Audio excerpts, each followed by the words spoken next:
Hello, this is Ken Ferry with this week's Boots in the Field report. I guess we'll jump right into what we're seeing from a crop, our harvesting report coming in, and different people we're talking to. Start up there in the north, up in the Streeter area, talking to Bubba up at Helena, and he said that hand samples are coming in on corn 22-23%, but not much corn or beans moving up there. The seed corn harvest is well underway, and the reports coming from the seed corn production up there is almost record yields in some seed fields and almost the opposite in others. So big swing between the good yielding fields and the poor yielding fields. Getting reports in the low 20s on some of that. So we'll kind of follow that through and see if we can figure out what happened to it. Grain is coming in the Livingston County area and Pontiac area where it's been pretty dry, and we're up there in Livingston County on Tuesday, and grain coming in 17-19% in that dry area. Get some reports coming in that yields that did kernel check around 200 bushel are coming in that 160-170 range. Stock quality is poor, cobs are rubbery. Again, the effect of not having any rain to speak of on that corn, basically from mid-July to when it did go ahead and die on us about 3-4 weeks ago. In the Tazewell area, harvest is getting started. Corn plots over there, we did take out one nitrogen plot, yields in that 240-260 range. One fungicide trial at a 30 bushel response to fungicides, and I expect that's probably going to hang with us through the season as looking at how this corn come apart without the fungicide applications. Not much there on the bean side yet. Corn yields look to be pretty close to slightly above estimates as far as kernel counts go.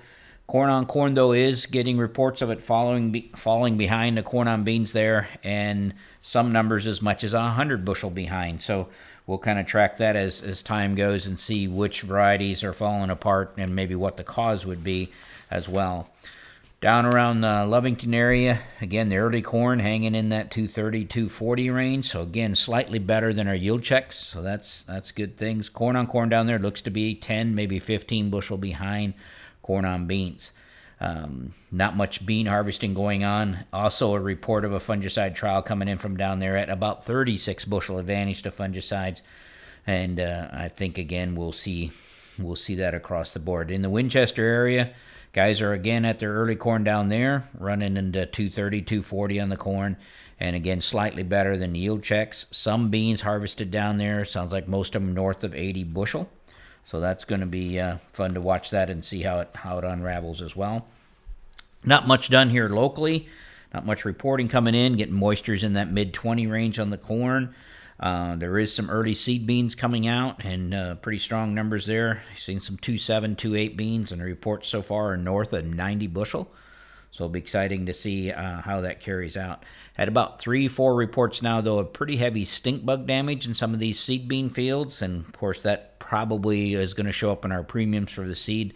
We'll have to see it, but this has been a strong stink bug year. And you can see it in the fields as we start to break open some of these pods. This week I did also see a number of non-GMO fields with some pretty extensive earworm damage. For you guys, the scouts that are out there, if you come across some pretty extensive earworm damage, I would move them up in the harvest schedule, because some of this earworm damage is where the aflatoxin issues could come from later. Remember that the toxins really ramp up when grain moisture gets below 24%.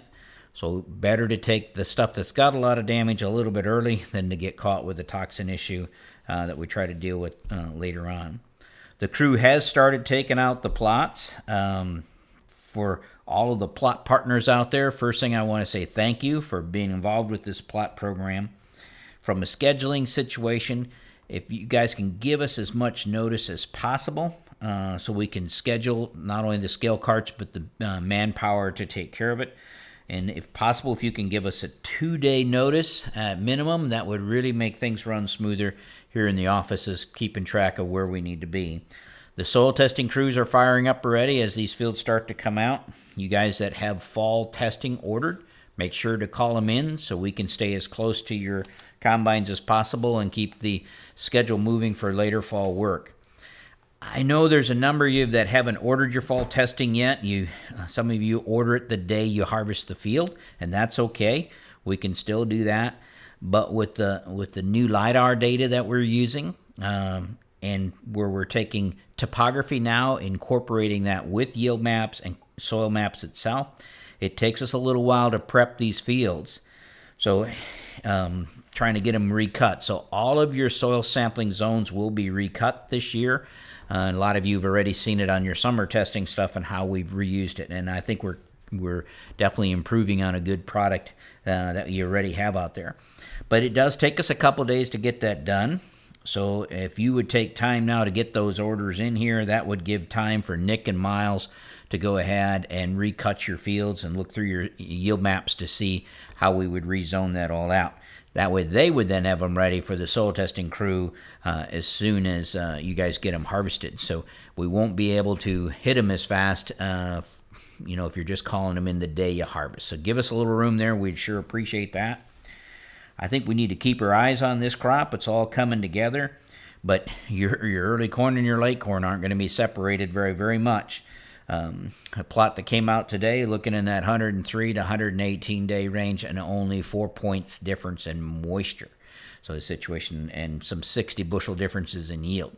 So this thing's going to come upon us pretty fast, and we're going to end up with some 12% corn to finish out the backside, I'm afraid. So I would say when this weather front moves through and gets out of here, let's drop the hammer and let her rip. To stay up to date, check out our website at croptechinc.com and subscribe to our podcast, Boots in the Field Report.